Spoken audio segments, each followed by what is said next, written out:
Let's get it. We are live, in effect, live from location. What's going on, y'all? You now tapped in with Leveraging Your L's. My name is Rafael Jermison, aka Stamp, aka Stamper. We're now tapped in with my lovely host, Tierra Bryant. What's going on, Tierra? How you doing today? Hola, y'all. Look, we done upgraded the stream, y'all. Like this giving fancy. I like it. Yeah, we got to switch it up every now and then.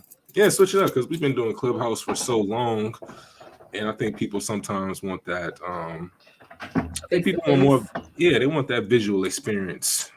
So I think this would be something dope, something we can do every now and then.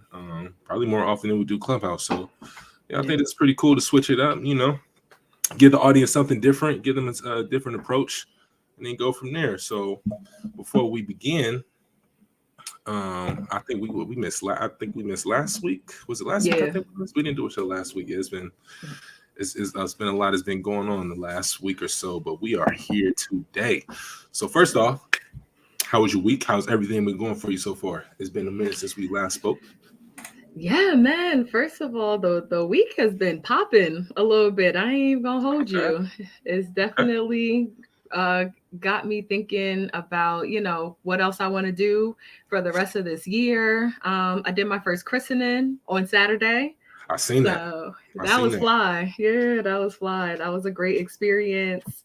Um, Totally different from weddings. Completely different from weddings. But it was pretty good. I mean, the service only we did it in like kind of the event side, the event space at a restaurant. So they had like a little back room, little private room. It was probably less than 20 people there, Mhm. and we had the grandparents, we had the godparents, the parents, our baby, Mhm. and it was about 10-minute service, not too long, 10-15 minute service. And after, we just feasted. We had some good food. It was like a Portuguese restaurant, so everything came out like family style, lots of seafood. Yeah, it was good, it was good. So that was a great experience. And then sunday Sunday, I had a ceremony check-in, so I had drove to like a little cafe, kind of had like brunch with my couple, talked about some things for the ceremony. That was fun. And then had a couple consultations yesterday and Sunday. So it's been kind of busy. It's definitely been busy. Gotta thank God for that. That's a fact. Yeah, I love to hear that. Now it's dope to hear that your first experience with the christening. Did you? I know you posted it on your story. Did you get any content? Did you record anything? I so the couple, they sent me a video. It's Hmm. like a different, perspectives from the guests that they had there. I didn't have, and I realized like sometimes I get so caught up in the moment, I'm so present that I Yeah, know we'd be like, document everything, document everything. I don't be yeah. think about that. I just be like, wow, like I can't believe I'm doing this. I'm just so excited to be here. We keep keying Yeah. and stuff. I would be think about my phone. So that's honestly like what do you call that? That's like the detriment to me being like so present during those experiences. I don't typically take photos or videos, but luckily I got some. Yeah, I'm gonna have that's to all that post those. matters. Yeah, at Yeah. least you got some. Yeah, I'm always every time I go to an appointment, I'm always thinking, all right, everything is content, like we say in the mastermind. So I always try to keep that in mind, bust the phone out. But as of late, for the last few appointments, I have not been recording. I mean, I've recorded a few places, but I haven't been recording as much as I should. So I need to hold myself accountable and start recording more often. So salute to I that. It's feel always you. dope to get the opportunity to take advantage of those new experiences. For me, the week, interestingly enough, the last week or so, it's been kind of slow as far as on the signing side. Really interesting. I've been dealing with a bunch of like reschedules, like dealing with cancellations. Like last week was like the first week where it was just like I'm looking at myself like, yo, did I do something wrong? I'm like, what what is going on out here? Like super slow. I was doing like between 7 to 11 appointments a week, and then That's last week, good. yeah, last week was just like what's going on? Did I do something wrong? And so, when things are going so well, you get so spoiled. You thinking, because entrepreneur, Hmm. when you're in business for yourself, you can get fooled. Even Yep. though it's a lot of, even though it is ups and downs in this business, but when things is rolling, you thinking like, whoo, I didn't hit the The jackpot. I didn't figure out the cheat code. We moving. But like I said last week, it was a little bit slow. So I was like, okay, well, I need to, But the funny part about when things are slow like that is you can kind of fool yourself into thinking like, oh, maybe I'm doing something wrong. Maybe I need to switch things up. But really, it's just the normal course. It's just a normal course of business. Just gotta use that time to remain calm. And just for working on some things that you really didn't get a chance to work with. So prior to that, I wasn't really recording a bunch of content like I was doing. But when things are slow, I'm gonna find other things to do. So I had opportunity to record a podcast episode, which I will be dropping today with my former business. No, I say my former business coach, but she still is my coach to this day. Her name is Miley Comer. I was in this program called Certified Networker. And I had joined this program in 2000. Yeah, I joined the program in 2020. That's when I used to work in financial services and try to sell life insurance. Oh yeah, hard. Definitely got network. Yeah, network. And so that I actually had got introduced to her through another person, and that same person was actually the first one to tell me to start a podcast. 3 years later, it's like we do like 3 podcasts. I got like 3 podcasts, and we record the same like every week. But I was in the program for a while, like 3 years, and she really helped me out as far as learning how to network, how to like the whole idea of referral partnerships and just building relationships in general, just things like that. So yeah, I had the opportunity to record a podcast with her with that one. And funny enough, even though it was slow, I think I talked about this before, but I had a company that reached out to me on Thumbtack August of last year. They're like a cloud-based, like a tech company or whatever. And I guess they have like remote employees and they have employees that come from overseas. And so we talked about provide notary services, but they were talking about establishing a long-term relationship. So basically trying to establish like a vendor partnership. So I've been following up with them like since August. And then last week was where I finally say, you know what? Because I've been trying to get in contact with but I had like get the meeting set up with the decision maker. I finally say, you know what? I'm gonna just put everything into an agreement. This is basically the services that we're gonna offer. Here's the perks with doing business with us. So I finally sent that agreement off to him last week. So hopefully, I'm hopeful that we can get this deal closed because this would be a great opportunity. They have 100 employees. They need mobile notary, remote online services, and apostille services as well. So they got like 100 employees, and then they have locations not only here just in the States, but overseas as well. So very hopeful that we can get that wet ink and get this deal closed. So working on that as well. So we speak it into existence. That's it. Get out, we got to do that, man. Because I think, I mean, because we all have like clients that use our services all the time, whether we're dealing with title companies, things of that nature. And typically, getting that underwriting is typically not the case. It's pretty much more like, hey, we got a relationship. I know you, you know me. I love your work. Let's keep doing this. But to get it underwriting would be definitely be great because at some point, at least 10 years, 10, 15 years from now, I would love to be able to sell stamper signing. So that's just definitely get in and get out. You gotta at least have an exit strategy when you're at least in business for yourself. I mean, because at some point we just can't say, hey, all right, I'm done being a notary, but people still gonna know you for that. You still gonna get calls. So it's different. You at least have the infrastructure and have all these things in place so you could potentially sell it. So looking to do that 15 years from now. Also, I think I talked about this a lot as well. I went to a local BNI meeting last Friday. When I tell you that was the most people that I've ever seen, like in a BNI meeting. If you guys are not familiar, BNI is it's a referral networking organization, and it's pretty much a lot like service-based business owners. What do you have? A window business, you're a lawyer, whatever you can think of, they're in these groups. And so most groups that I attend, it may be about 10, 15, max 20 people in that group. This one was in person. And I kid you not, I swear it was like 100 people there. Oh, snap. Yeah, it was like literally 100 people there. Never been in a room like that where it's that many people for just a networking meeting. And met a lot of great contacts. Came a bunch Was it of like return. speed networking? No, and so it was actually like they have like what is called their Visitors Day. I think that may have been a part of reason why. But even though it was their Visitors Day, it seemed like it was only like a few visitors, but everybody else was just already just members anyway. So I guess on these type of days they do like their presentations, who's supposed to be their speaker. They'll talk about how the group has performed,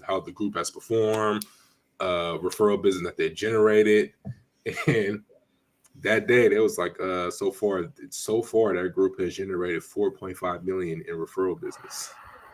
Oh, that's crazy. Yeah, I never heard of nothing like that before in a network in a group like that. But it makes sense though because there's so many people, and it's listening to hearing their stories. It was people that were actually members of the group, and they were saying like, "Yo, like I literally don't have to do any marketing outside of this. Like all my business, like 80 to 90% of my business comes from just this group alone, and they kept my doors open when the pandemic happened." So when you hear stuff like that, I was like, "Ooh, yeah." I need to set in my application fast." Is that how it is? Is it like a like do you have to pay? Do you have to like apply to be a part of it? Be part of the networking group? Okay. Yeah, so yeah, I guess it's like an application fee. It is. So they have it like they set up in tiers. You can do, I guess you can do like an annual membership. You can do like your 2-year membership where you pay in full, or you can do what is called like pay for your application fee and then you do the monthly. So they give you a few options that you can choose from, and you just go from there. So funny enough, that I ran into an attorney that I was marketing to on LinkedIn happened to be in that group. I was like, wow, what are the chances that I actually run into you here at this meeting? So yeah, definitely looking forward to submitting my application and joining, because when you hear 4.5 million in business, that is a room that you want to be a part of. Just no question. So, but yeah, that was my week. Yeah, trying to secure a partnership. Got introduced to a ton of people. I still got to follow up with them and do a secure a few one-on-one so I can get to know a little bit more about them and their business. But other than that, yeah, that was a pretty dope experience. What else did we have cooking up this week? Yeah, that was pretty much it. Yeah, things were really slow. Yeah, it was really slow last week, but then like I said yesterday, I mean things started to pick back up. So ended up booking 3 appointments yesterday, and then we got another one but today. So that's just the course of business, I guess. I don't know. It's the course of business. That's just how these things go. Nah, that's real. I feel like for me, notary is so interesting. You already know. Yeah. I just lean over to the wedding side completely, but with me still, having my notary business, like somebody just hopped on my calendar today for like a will and testament. It's like no phone call. We didn't talk about anything. They just hopped on the calendar, which is always good, and it's someplace close to me. But yeah, I definitely feel like that has slowed down. And it's funny because that's why I told you like I want to hop on your calendar to get help with like closings, because it's like even though I don't have like as many phone calls for the notary, the phone calls I do have are typically ones that I want to complete, ones that are like you ain't arguing me down for like $5-10, you know what I mean? Like those are the ones that I want to close. Yeah, I ain't arguing with nobody, but it's always good when you realize like you may need to freshen up on a skill that you probably like got kind of lax on. So that's definitely like my first just tip to everyone who ends up watching this or who is watching this. Like if you notice that maybe you're not closing as many like appointments as you were before or something like that, it might just be you need to sharpen up on your closing process or on your skill set. So first of all, go to Stamp, sign up for a 1-to-1 with him if you are struggling with that, definitely. But also just pay attention, you know what I mean, to like you said, the ebbs and flows of the business. Sometimes it's not us, but we can always, get better. Like we can always get sharper at the same time, and iron sharpen iron. So put yourself in position with those who are, closing and doing the things that you want to do. No, that man, you hit the nail on the head. Just getting those reps is really important. I would say like so prior to was it 2022, I used to really struggle with being like on the phone because it's different because when I came into the business, I was doing mostly loan signing. So it's pretty much, are you available? Yes or no. Like the only counters that you're gonna have is with price. Right. So it's either are you available for the signing, yes or no? And then if you are available, it's either going, if it's not at the fee that you want, you could give a counter offer and it's either take it or leave it. So that's typically that experience. But when you dealing with, let's say for like, I'll give you a quick story. So I had a situation one time, and I was probably about 2 years into the business. About 2 years into the business. Now, mind you, I was doing a bunch of loan closings at this time. I would get phone calls for general notary work every now and then, but not to the point where it's not like now, where that's just like the bulk of my business. So I got a phone call one time for a power of attorney, and this lady needed a power of attorney notarized for her ex-husband's dad, her ex-father-in-law. I guess he was going in an open heart surgery, and she needed to get a power of attorney notarized. Now the dad didn't want his son to have power of attorney, which is crazy, but he wanted his ex-daughter-in-law to have power of attorney, whatever, right?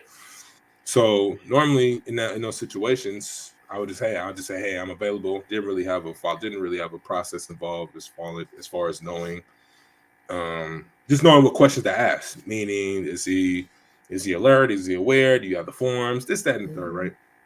And so I end up going to the appointment, and she's asking me about the document. I asked her, do I have the right power of attorney? Is this the right one? And like at the time, I'm like, well, I can't really tell you if this is the right one or not, but I can tell you where you would need to sign that, And so, make a long story short, we end up getting the document signed. We get it notarized, and then like a day later, she tells me that we did the documents wrong. She didn't have the right document, and she tried to blame me for it. She tried to blame me for not having the actual right document. And I'm like, yo, I'm not an attorney. It's not my job to tell you. It's not my job to let you know which document. But I think what messed me up was not confirming, not suggesting, like, oh yeah, you should be able to sign here. This is what this document does. Like explaining all that when I wasn't supposed to. So I say that to say that it's important to get those reps like over the phone, be able answering asking the right questions, because it's nothing for people to like throw you under the bus. Like literally nothing for people to throw you under the bus. And so it's really important to really just ask questions, like get around the right people, having your process down. Salute to Bruce. Bruce played a huge part in being able to be confident in answering the phone, because prior to that, it's like, hey, you're available? Yeah, I'm available. And then sometimes I go to these appointments and just like absolutely wasting my time.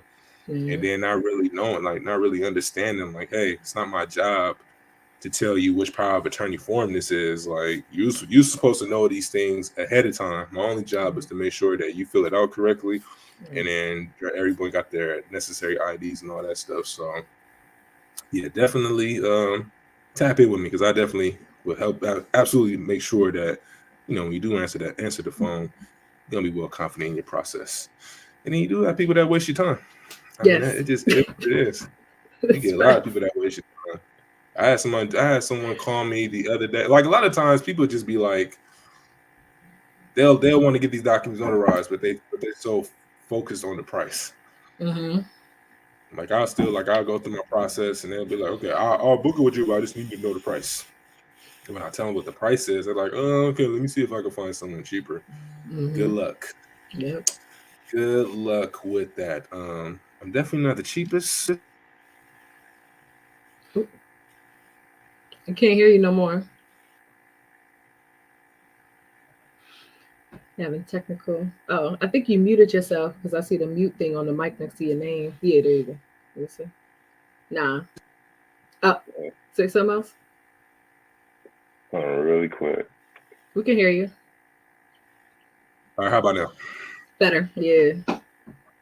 I pulled the thing. I don't know what the hell I'm doing. But yeah, what I'm doing.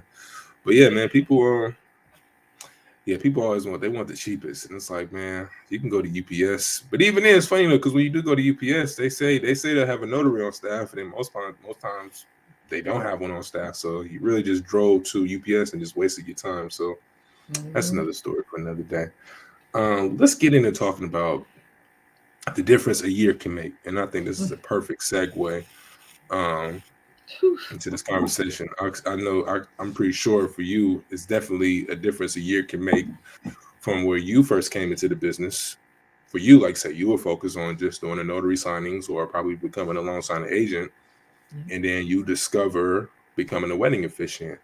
Now, I'm pretty sure in the beginning for you, learning about this, it was just like, okay, it's just you're just trying to process this information. You're just trying to learn how this thing goes and how you're able to service your clients. And in the beginning, I think in the beginning of anything you do, it's a learning process. You're going to suck in the beginning. It just is what it is. It's nothing you really can't avoid it because you don't know what you don't know. So you actually gotta actually go through those situations, and you got to go through some situations where you may get the wrong answer or you may not know what to do. But it's the experience after that. What you learn from that is what's valuable for you in the long run. And so we say fast forward a year from now, I'm pretty sure that you feel very confident in your ability to close on the client whenever they come into you to officiate their wedding, I'm assuming. Yeah. So let's talk about why is it that people, when they do have these aspirations to do whatever it is that you want to do, in the beginning it's uncomfortable and they don't want to see it through, and not realizing that giving it a year can really be the difference maker in the long run. Yeah, no, I think we always see, well, one, we already know social media is a highlight reel. So I think we just see people and we see what they're doing, and we so quickly want to get to where they got to, not knowing all that they went through that they didn't show us, right? Like, I'll tell you guys, I don't document everything, but the things that I do document, you see me at my weddings, you see me at my christening, you didn't see like the time I had to take to learn that, you didn't see the conversation I had with the woman who, like, this was my first christening. So when she called me, she was just like, oh, would you be able to do it? And I was very transparent, like, I ain't never did one of them before. Like, and that could have been a way for me to, like, I could have gave into my fear and just been like, I don't want to mess this up, go somewhere else, or I don't do that service. I don't want to learn to do that service. So, I can't help you, go find somebody else. When instead, like, I was like, okay, I don't see myself like maybe what's the word I'm looking for, like promoting this or like marketing it, and particularly this service, but it's just the fact that she saw something in me to be able to do it, even though it's not on anything that I put out that I do. So I think that was just like an opportunity for me to like move and lean into my fear. And like the only way you get past it is to like get the knowledge. Like I think you combat fear with knowledge. That's period, point blank. That's the only way that we move past it. And so I really had to, trust in my abilities to have these transferable skills, trust in my abilities to gain information from the internet, which we all, have the ability to do.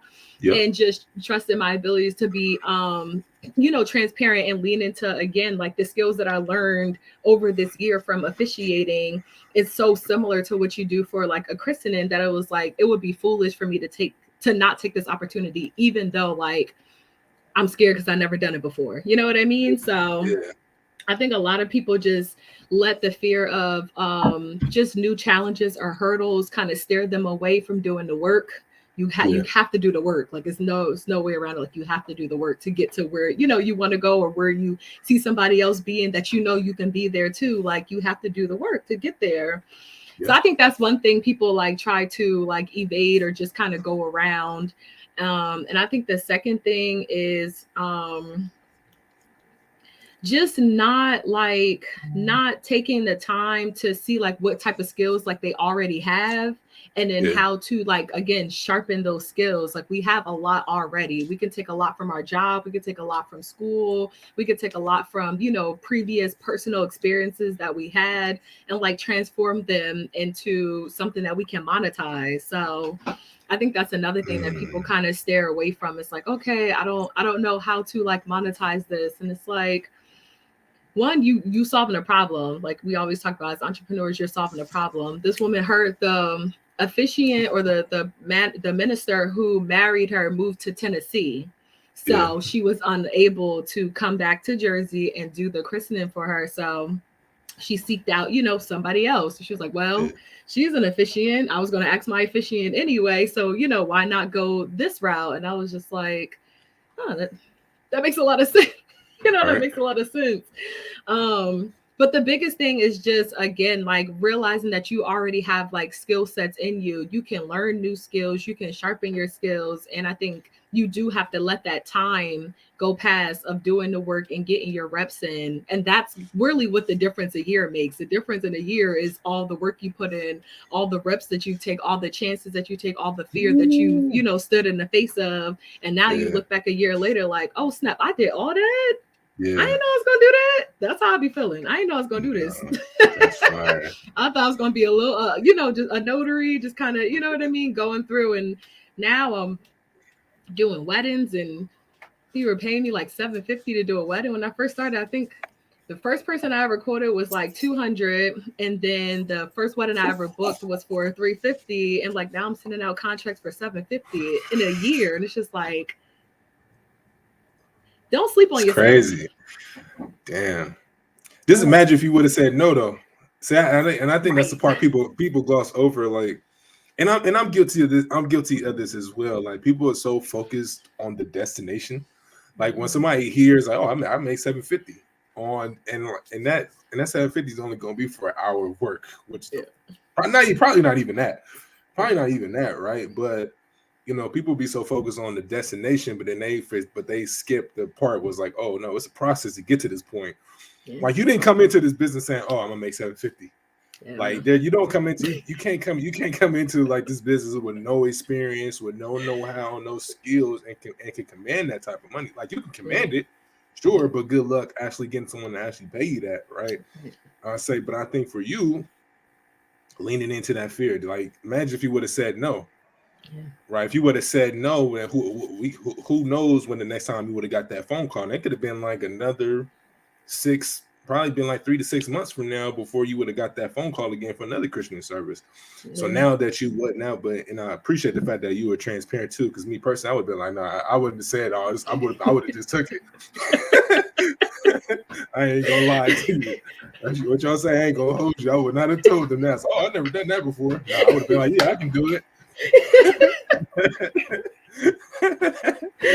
Nah, for real. I would have been like, yeah, I know how to do it, and just because I'm of the mindset like, yo, just say yes to everything, commit first and then figure the rest out later. So for you to even and that goes to show too, like, I mean, that's just the universe working in your favor. She, even though you was transparent with her, and she still decided to go with you, and then from her going by her deciding to utilize your services for the Christian service, not only did you get paid handsomely for your time, but you also got the experience as well. So the next time around, which is the thing too, like even the first time around, it may not be the greatest, but at least you got the experience, you got the know-how. And so when the next time around, it's you don't feel that fear, you don't feel that nervousness when you do get that request. It was like, oh, I've done this before. I just need to do X, Y, and Z. And I'm good to I'm all set. And I think that part, again, like leaning into the fear, embracing the failure part, and just embracing that in general. I think that's what holds a lot of people back, because like I said, most people, when they want to get to the destination, they want to be like, oh yeah, I want to make, like, when you hear that, of course, that's going to perk anybody. That's going to make anybody's ears go up. It's like, oh, I can make $750 doing this. Yeah, you can, but if you don't have the skills, if you're not willing to actually learn this thing, that we can take the time to learn it, you really can't command that type. You really can't command that type of money. So I feel like the other thing. Yeah, my bad. I was gonna say, I feel like the other thing is also like you have to not be afraid of like the price. Remember, I forgot what we were talking about, but me, like when I'm like, oh, I don't know what to charge or something like that. Like I get nervous sometimes when it comes to like, all right, like, but it's something about when you command that, whatever your price is and you feel comfortable with it and you command it, it gives that person more confidence in you as well. Cause it's like, You really asking for, I think, how much I charge for the christening? 300. It's like you really asking for, 300 for this christening. And the answer is yes, because I know like the time it takes in the background, like the preparation. Like I had to meet with them, twice. It was on Zoom. I didn't have to leave my house, but it still was a 30 minutes of my time, an hour of my time having this conversation, even putting the script together and knowing I have to do that additional research. Like all of that played into the price that I've quoted her because I know the work that I have to do in order to provide you what you want. So I think that also kind of, made her want to go with me too. It's like, okay, like this is the price. And it wasn't like, oh, like why or, anything like that. But it was like, I knew what I had to do. So I felt confident in saying that. And I think that adds, to it as well. Yeah. But again, like I said, but you don't have no fear in quoting your price because you know what comes into that. Again, if you don't actually do it, actually provide the service the first time around, you wouldn't even get to that point to understand that. Because if you hadn't have known that before, you probably would have been a little nervous about saying your price. And if you would have got some pushback behind that price, like why are you charging that amount? If you ain't never provided the service before, you would probably be like, you probably get stopped. You probably get stumped. Yep. And that leads to, and then people can tell if they know you're a professional, if you know what you're doing. Mm-hmm. They can sense that in the tone of your voice, and they could have went in a totally different direction. Mm-hmm. But again, I mean, the part we're not gonna skip over this.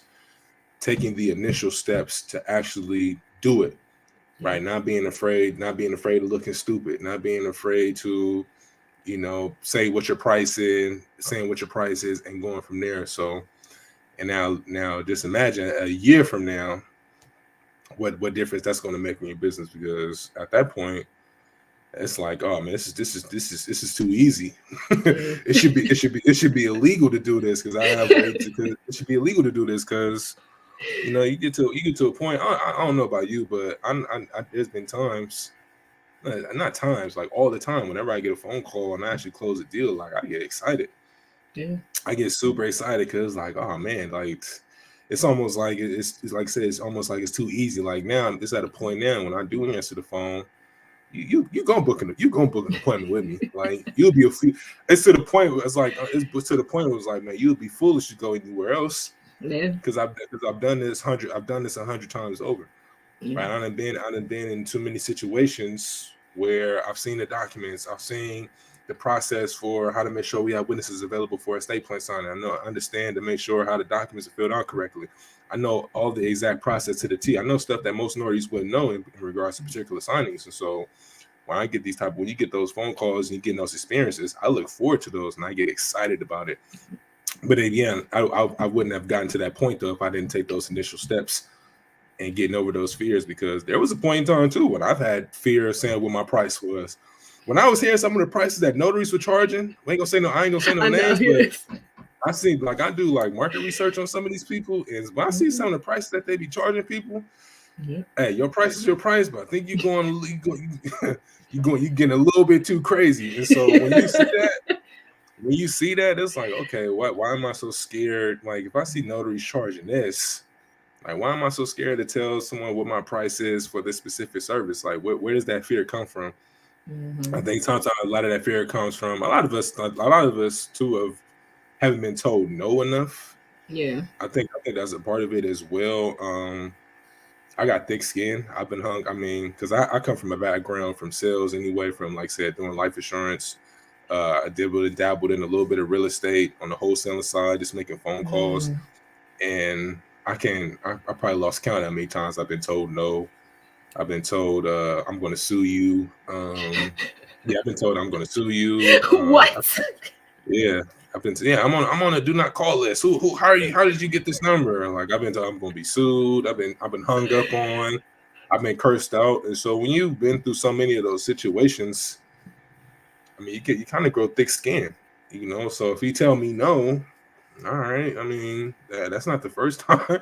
That's not the first time, right? But over time, like I say, you just get so confident, you get thicker skin, and as the years go on, it's like you get to a point where you're not really fazed by like rejection.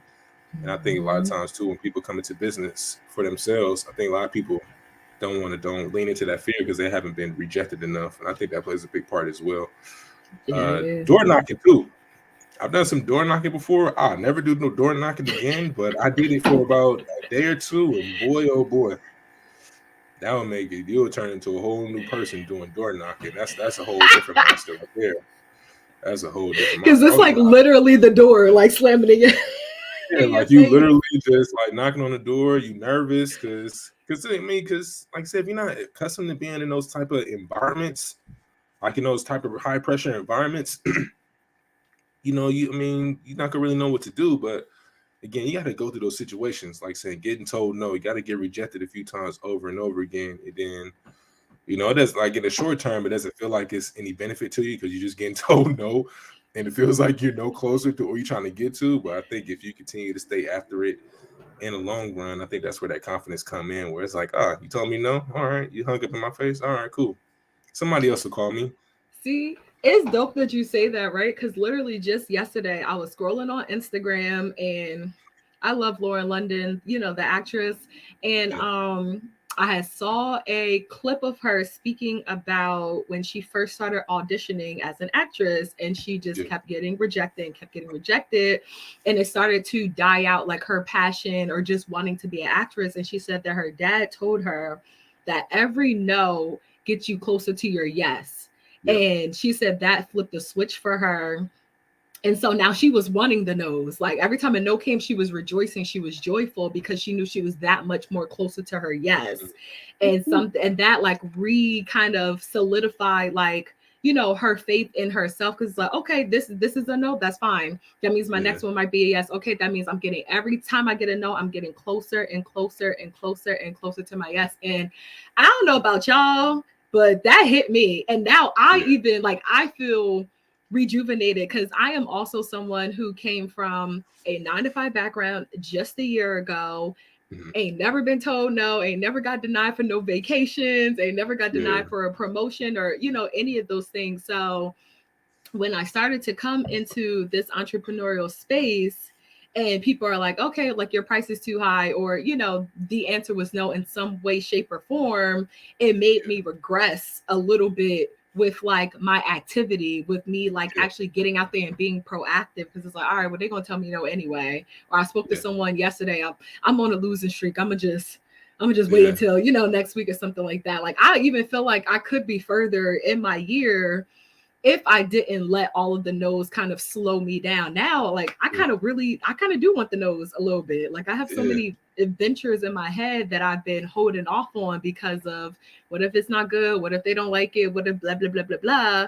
And now I'm like, I'm okay with that, because when that yes comes, it's going to counteract all of the no's. Like it's probably going to be all of the no's, like everything that I probably would have profited from the no's and that one yes. You know what I mean? Like that's how I feel. Like now I really feel that in my spirit. So I'm excited for the no's now. Now I got some emails to send after this. I'm ready. It's fun. It's funny how that works out. It's funny how it works out. Like I laugh at it now. It's like, oh, you told me no. All right, cool. Good luck. Yes. it's that type of deal now. But like in the beginning, it wasn't like that. Like you said something that was so important. Like in the beginning, you said when you were getting those told, like because you so accustomed being told, anything you need, you accustomed to getting it, right? But then when you venture into the dark side, where it's every man for themselves, and you got to actually learn through this. It's a learning process involved, and you can kind of shrink from the moment. Yeah, you can really shrink from the moment. Like you can really have great intentions coming into the day. You can come into the day like with great intentions, like, oh yeah, we're gonna crush it today. I'm get everything executed, do everything I'm supposed to do. All it takes is that first two people to tell you no. It's like, man, I got 10 more calls to make. Do I really want to keep doing this? Do I really want to keep hearing people tell me no? But you gotta you gotta play mind games with yourself. You really gotta play mind games with yourself. You really just gotta trick yourself into like really laughing it off. Like now when you do answer the phone, it's like, all right, I'm waiting for you to say no. Let me hear you say no to that one. And if they say yeah, it's like, okay, cool. Good job. Let's get this thing moving. If they say no, it's like, I knew you was gonna do that. All right, good luck. I'll talk to you. Yeah, better luck next time around. So yeah, man, it's interesting how that works out. Like I said, but in the beginning, it sucks because no one wants to be told no. Like who wants to be told no? Everyone wants to hear yes, right? That's because we're so attached to our ego. Ooh. Ooh. Talk to him. Talk to him. Let me just throw that out casually while I Yeah. scratch my head. But it's Yeah. true. It's because we're so attached to our ego that like being told no feel like it's detrimental to our spirit. We feel like we lose ourselves or some of Yeah. ourselves when we get told no. But that's not true. Like you still whole. Yeah. You still a whole person. That whole that entitlement. I think Right. that's that entitlement too. That's something that it takes a minute to get over. I've dealt with that. You come into it's like, what? What do you mean? No, like I'm a notary. I'm like who you're looking for. Right. So why would you go in another direction? But you know, there's sometimes like you say, you just gotta get out of your own head. Like just think about it's not always about you. Mhm. And then once you figure that part out, that it's not about you and it's about the customer, and you go from there. I think that's when things start to get a little bit easier for you as the time goes on. But again, I'm gonna reiterate that point that these things like getting to a point now where you get excited about the no's and not being afraid and just saying your price and then living with it. If they choose to go in that direction, hey, so be it. God bless. You don't get to that point unless you actually take that first step and actually giving it time and giving your business a chance to grow over that time. So the difference could be the year it makes. I had got with Bruce. Was it 2021, 2022? Probably 2021. And I was like, yeah, that's almost a year. That's almost, well, no, because I met with him in November. So this year it'd be 2 years since we had that initial call when he was helping me get my process together on how to answer the phone and how to respond to objections and things of that nature. And then since that point in time, it's just like, man. But I mean, time flies when you think about it too. But since that time, man, it's like, yo, I'm supremely confident in my ability to answer the phone. Like supremely confident. Like I honestly, I truly believe in my heart that if you after talking to me and you go in a different direction, you playing yourself. Like I truly believe you're playing yourself if you go in another direction, you know. And that's just like I said, it's just I think a lot of it too is like that. My competitive spirit, that also plays a big part in that as well. I don't know about you, but I hate to lose, like literally anything. If I play my daughter just dance, she got to hold that L. It just is what it is. it gets serious. My wife, if we playing air hockey, she got to hold that as well. Like I hate to lose. Like seriously, I hate to lose. And so when I have people that decide to go in a different direction, yeah, I'm laughing at them. I'm laughing at the fact that you're gonna go with them instead of me, but inside I'm steaming. Cause I was like, how dare you? How dare you? It's like I'm him for real. Like I really do this. So why would you go in another direction? So that plays a huge part in that too. Because I mean, we in business. This is, I mean, just like sports. I mean, we got to compete. It's a new notary signing up every day. Yep. It's a new notary that's filling out their application with big aspirations of building a notary business. It's another wedding officiant. Like I'm ready to start officiating weddings, and like we get new people that come into this business every single day. So you can't just be resting on your wherever you say. You just can't be sitting back. You just can't be sitting back, kicking back like, oh, I got this. Like we good. Like nah, you gotta keep after it. Yeah. You gotta keep after it. You know. So. But yeah, shout out to my daughter. I ain't losing just that is hilarious. Okay, so how are you when you lose? Now that's what we want to know. How are you when you lose? Oh, I hate it. I'm talking crazy. I'm not gonna give you credit. Oh, you got lucky. How you gonna be a sore loser? How? It happens, man. So I grew up playing ball, right? I come from my family. I come from a family of like talkers. Like shit talkers, like my uncles and all of them. Well, he's gonna like, I've been ready to fight. Like my uncles, like rest in peace, my uncle Rob. Man, we used to go hoop, and he'd be talking crazy. I'm like 16, 15, in his 50s, just giving me work, and he talking crazy too. It's one thing with someone. It's one thing for some. And he was one of them people where he left-handed, could shoot from the three. I had no jumper. You know, I'm utilizing my height and my ability. A little bit athletic ability that I did have going to the basket. And so I come from a family of talkers. And so, you know, we all competitive. Like, I don't like to lose. Like, I hate losing. I used to be so bad when I used to play games when I was a kid. Like, if I'm playing Madden, if I'm playing 2K, I'm in the room just talking to myself, just talking crazy. Like, oh, they cheating.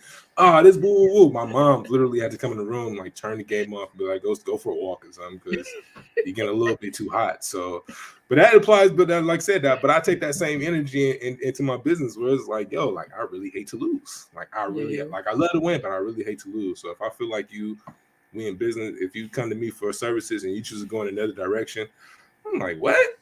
Huh? You gonna call what? I'll give you another story. So when I used to do I was what was that, man? I'd probably been like that's almost 8 years ago. So before I was even thinking about getting into business or just pursuing this whole entrepreneurial thing, I was always about getting a job and then get that experience in that job and then let's move on. Let's find a better job that pays more. So I had a job interview a while back, years ago, when I was a security guard.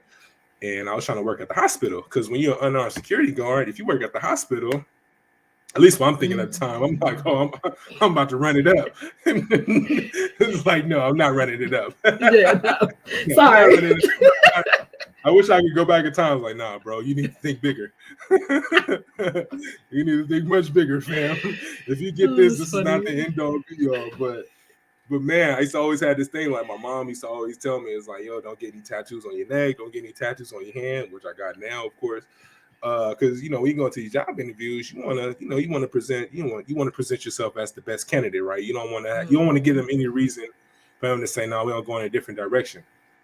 So I go into this interview. I'm like, it's a panel interview. Like, I'm pretty good with panel interviews. I had done so many of them up to that point.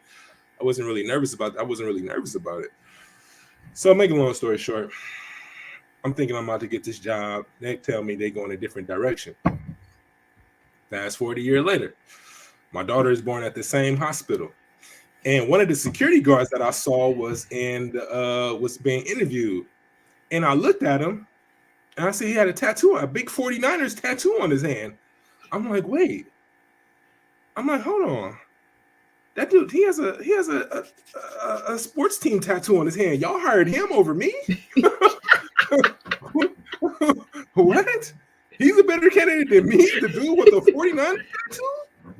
Oh man, I was died about that. Oh man. That's one of them situations where it's just like, that competitive spirit like come up. I was like, how dare y'all? Like, y'all chose this guy over me? It's like, I ain't got no tattoos and nothing on my. But then at that point, I was like, all right, I don't care if I get a tattoo on my hand or what. I'm gonna do whatever the hell I want. Yeah. But yeah, man, it's always been very competitive, and I think that translates into what I do now, what we do now in business. So that's a huge part of it. Just not taking no for an answer. Just having that grit, just having that the ability to say, you know what, regardless of how this goes, we just gonna keep this thing going. And then just embrace everything that comes with it, because it's a journey, it's a process, and it doesn't happen overnight. Just got to give it a year. Once you give it a year, that's when things start. It's almost like they say when rookies, like in the NBA and the NFL, you coming from college and you going to the pros, everything just moves so fast. And I think that same thing applies in business. You really, especially if you don't have any mentors, or you don't have anyone to lean on for experience. You just like all over the place. You may say the wrong thing over the phone, and they may end up going in a different direction, right? Or you may go to a signing and you make an error or whatnot, right? Things are moving so fast. But I think if you give it a year and just survive the mistakes and survive the errors and everything that comes with that, then that's when it goes into that second year. You're much more comfortable. You're much more comfortable. You're not as easily shaken as before, because I've done this before. I've been through this situation before. I've been in this high pressure situation. I know how to handle this. Mm-hmm. But like I said, if you don't give it a year or so, and just say yes and be willing to make the mistakes and not be afraid of it, you don't get to that point. Yeah. Nah, that's real. And I think also like it does untap like a level of creativity too. Like once you've been in the business for a year, you kind of see what's already out there. You see the little holes, and like the holes are opportunities for you to create. Is that Paris? Paris always got. First of all, Paris need to be on the flyer, because always making a special appearance. Always, literally, it never fails. I was doing good for a minute, but yeah, she It's inevitable that she makes her presence be known. It's inevitable.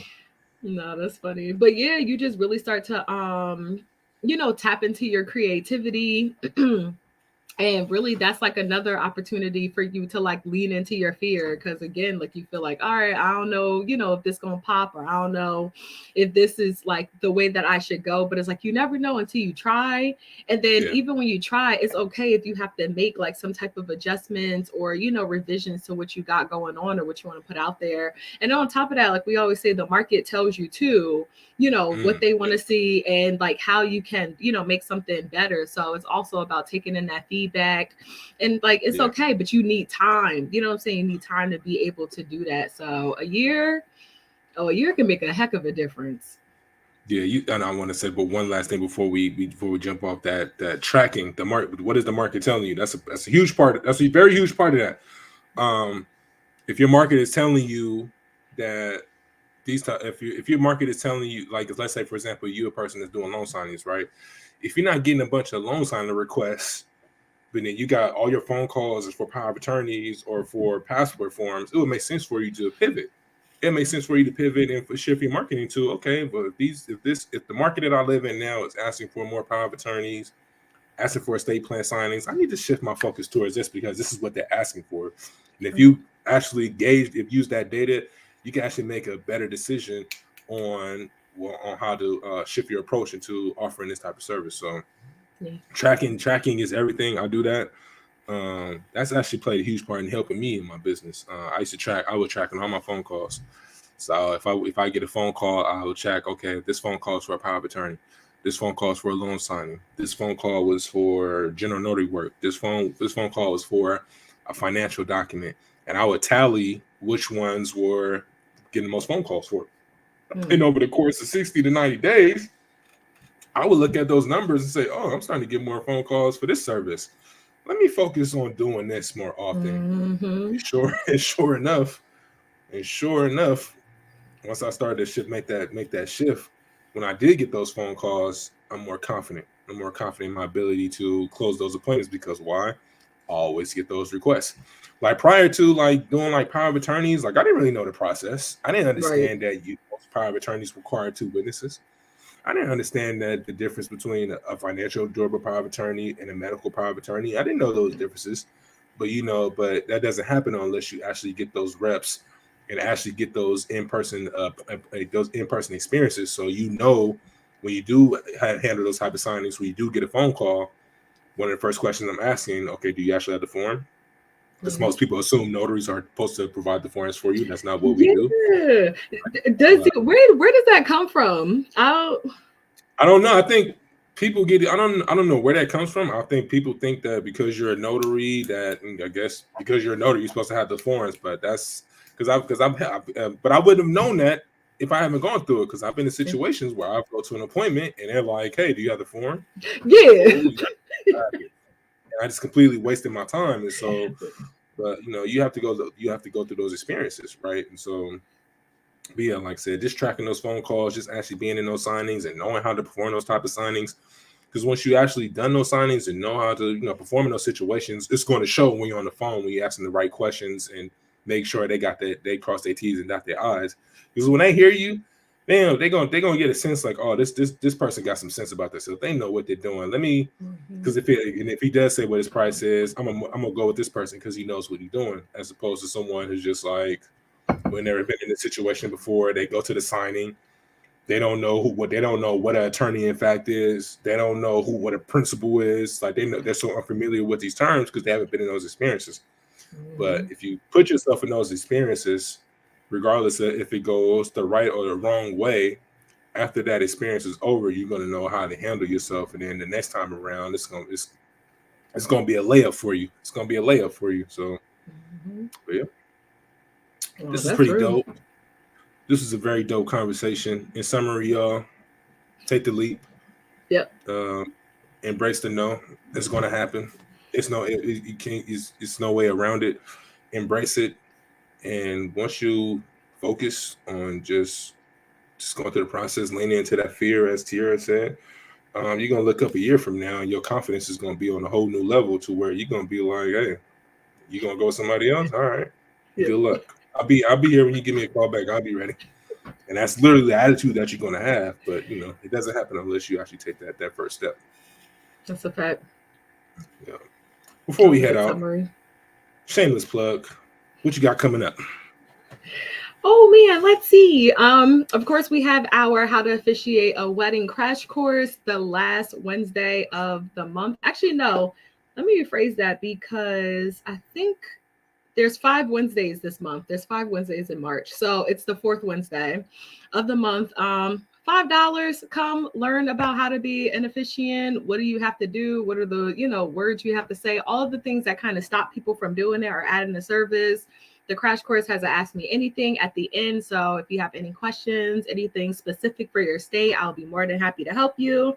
If you are in New Jersey, in PA, in New York, definitely sign up for our Wedding Officiant Social. It will be in Newark this month on the 31st, which is the last Friday of the month. And it's free. You just come there with your buddy, buy what you want to buy. That's all. But just come network with other officiants. Again, if you want to get some of that in-person conversation, advice, all that type of stuff, that is the best place to be. Just go up to our stand store.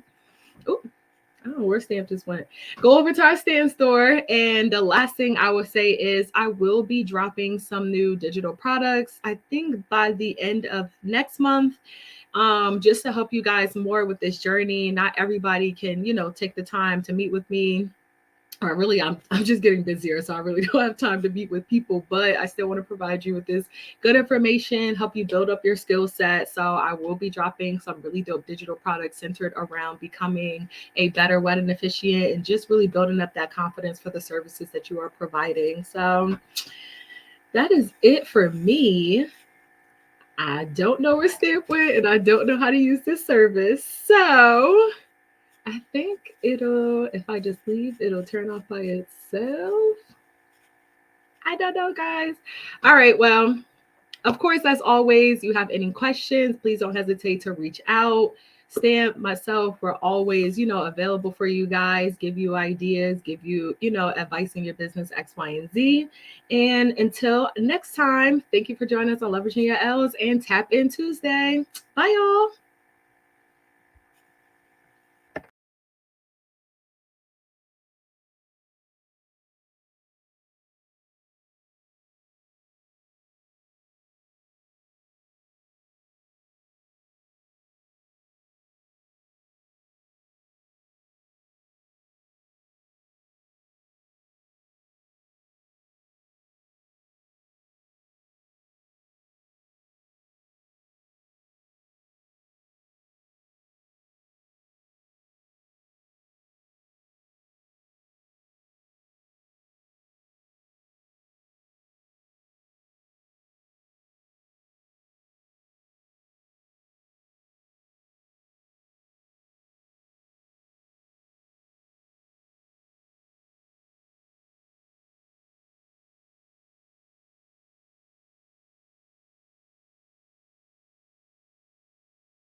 My bad, y'all. Accidentally cut off my laptop. Cut off. We was gonna wrap up. Hold on, real quick, y'all. That's crazy. Right when she was getting into her right, she was about to start promoting. As soon as we do our shameless plug, it cut off on me. So my bad, y'all. I gotta hold that one. Y'all. I'm just waiting for her to come back on so we can talk about what she has coming up in just a second, and we don't go from there. That is crazy. Yo, that's crazy. It was like, whoop. I was like, I don't know how to work this. Like it looked like A lot of times like just shut off. I'm like, what the? It literally just shut off. So my bad, y'all. My bad, y'all. But yeah, let's rewind. Let's rewind real quick before we get out of here. Yeah, that's crazy. I had not had that happen to me before. That's crazy. It just literally just shut off. Yeah, so let's we gonna rewind that back to what was this? It was 57 minutes in. What you got coming up? I know you talking about the last class on how to become a wedding officiant. Yes. That's crazy. Yeah, so we have our crash course. It is on the 4th Wednesday. You can sign up through the stand store that's going across the bottom. We also have our wedding officiant social. So if you are in PA, New York, New Jersey, definitely come check us out. It's on Friday, the 31st of March, and it's free. You just go down to that link, sign up, and then we're going to be at, I think it's called Mom Poo's. I heard the food is really good. So it's my first time being there. I'm excited. Shout out to Norman. He picked the place and put everything together. And also I will be dropping some more digital products. You know what made me today's topic made me think earlier today. It's been a year since I dropped like my first digital product, and I think I only have 2. So we can't go into the next year with that same amount. Excuse me. So I will be dropping some more by the end of, I want to say by the end of this month, because you know what? Why not? Let's just do it. By the end of this month, all centered around sharpening your skills as a wedding officiant and making you more confident to share it.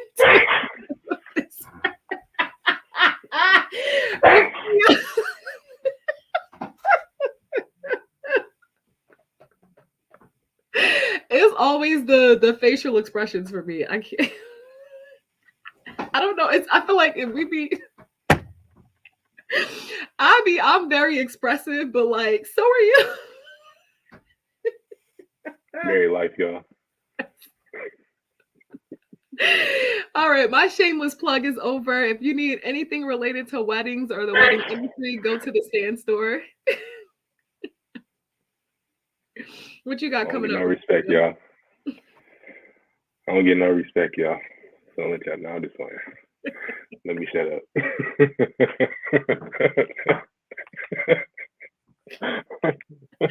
I need a studio, y'all. I need a studio. Nah, I'm just playing. Now, shout out to Norm, man. Norm has been active. He's been super active. As well. I always seen. He had just posted the other day. He needed looking for the estate planning attorney, and then I seen he had another post. It's the in-person event y'all doing, right? Yep, in person. Yep. Is this the second one y'all doing? Yep, it's our second one. I forgot to ask you, how was the first one? Because I had seen y'all post. I didn't get a chance because we had missed last. Yeah. I wanted to ask you about that. How was that one? It was fire. It was really good. We had a couple people show up who have been doing weddings for a while. We had a couple people show up who's never done any weddings. So I love the contrast. The people left with gems. Everybody left with gems. Our officiants who've been doing this for a minute, they got, new creative ideas on how to reach out to their couple and kind of set their business apart, as well as for our newbies who like haven't done any weddings but got ordained. We kind of set them up, shared some of our stories, shared some, marketing suggestions and stuff like that. And then even from that, shout out to Ty. She signed up for a one-on-one with me, and then we met up in person and went over everything. We went over her marketing plan. We went over all her officiant responsibilities and all of that good stuff. So I'm telling y'all, get in on this bridal bag. It does not have to be your main service, but it is a service to diversify your notary business and add more income. No, that's fire. That's fire. I like that. Yeah, I'm gonna start. I need to do an in-person event. I just haven't gotten around to it yet. If y'all haven't registered, make sure y'all register to join the Wedding Officiant Social. The link is in the banner. Make sure you sign up, especially if it's gonna be in Jersey. Yep. So if anyone out there is in Jersey, make sure y'all tap in. I got a lot of New Jersey notaries that be tapping in. That's pretty cool. Yeah, that's good. Yeah, I have a lot of folks from Jersey that be tapping in. So salute to Jersey. I get a lot of love out there. Yeah. What we got coming up? We got the estate plan signing boot camp. Spend 2 days with me if you want to learn how to book estate plan signings. If you want to learn how to actually perform the signing. If you want to know how to actually market the service. Make sure you hit the link. The link will be either in the description or it'll be in the comments. Anyone that joins, you will get access to the replay, even if you're not available. A replay will be available. And again, we're going to talk about how to do these estate plan signings. I think now is the best time to start focusing on estate, not shifting all your focuses to estate plan signings. It'd be a good idea to add this service into your business because not everyone is getting loan signings. Interest rates are still not where they were in 2020. We're probably about where they were in 2018, 2019. So it's not going to be a ton of refis or a ton of HELOC signings available. But like I said, there's a ton of estate plan signings available in this market. Over 70% of Americans do not have an estate plan set up. So that tells you alone this market is wide open for opportunity, especially for newer notaries that want to get into the space. The thing I like most about estate plan signings is there's no loan signing agent certification that's required. You typically get paid more for these type of signings as you would be for a loan signing, and there's usually no competition. Because again, even though there's notaries that say they do estate plan signings, but it's not too many of them that actually get those type of signings. I tend to do 15 to 20 a month on a regular. That pretty much is like the bulk of my business for the most part. Outside of that, and doing power of attorneys, general notary work, still get some loan signings that come in, but estate plan signings is definitely where it's at. So if you want to learn how to get to the space, make sure you register for the estate plan signing bootcamp. I'm gonna give you everything that you need, so that way you feel confident in your ability to start performing these estate plan signings.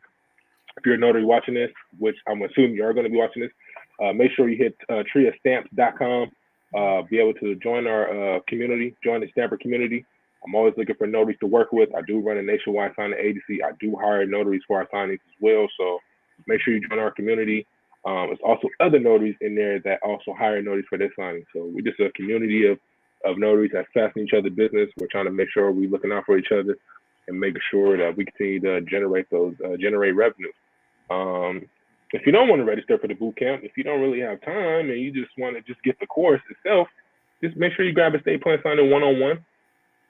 Again, that's the number one. I've been step. I had a person DM me just last week and said that is the best estate plan signing course that they've taken.